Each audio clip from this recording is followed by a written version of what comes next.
एक अत्यंत महत्त्वाची बातमी आहे राज्यातील अवकाळी पावसासंदर्भातली। राज्यातील तापमानामध्ये गेल्या काही दिवसांपासून खूप मोठे बदल पाहायला मिळतात।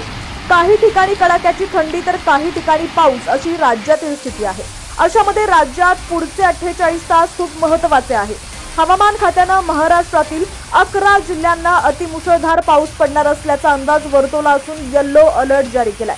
27 आणि 28 डिसेंबर रोजी महाराष्ट्रातील अनेक जिल्ह्यांमध्ये विजांचा कडकडाट आणि वादळी वाऱ्यासह पाऊस पडण्याची शक्यता वर्तवलेली आहे। कोणकोणते 11 जिल्हे आहेत पाहूया। त्याआधी तुम्ही HPN मराठी न्यूज चॅनल पहिल्यांदाच पाहत असाल आणि अजूनही चॅनलला सबस्क्राइब केलं नसेल तर नक्की सबस्क्राइब करा, जेणेकरून आमचे अपडेट्स लवकरात लवकर तुमच्यापर्यंत पोहोचतील।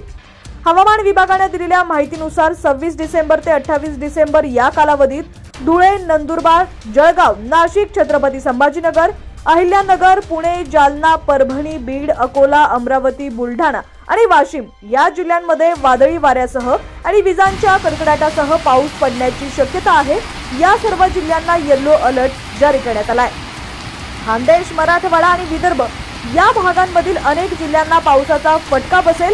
हवामानातील बदलामुळे आणि पावसामुळे बळी राज्यात चिंतेत आलेला आहे। अशामध्ये शेतकऱ्यांनी हवामानाच्या अंदाजाचे अपडेट्स घ्यावे आणि आवश्यकतेनुसार शेतीशी संबंधित कामे करावी असं आवाहन कृषी विभागाकडून करण्यात आलेलं आहे।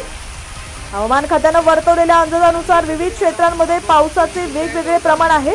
या पावसामुळे शेतकऱ्यांच्या शेती पिकांचं मोठं नुकसान होऊ शकतं। शेतकऱ्यांनी दैनंदिन अंदाजाची माहिती ठेवावी आणि आपल्या पिकांच्या संरक्षणासाठी योग्य त्या उपाययोजना कराव्यात असं आवाहन करण्यात आलेलं आहे। या बदलत्या परिस्थितीचे प्रभावीपणे व्यवस्थापन करण्यासाठी शेतकऱ्यांना मदत करण्यासाठी कृषी विभाग मार्गदर्शन आणि अपडेट्स देत राहील असं देखील सांगण्यात आलेलं आहे।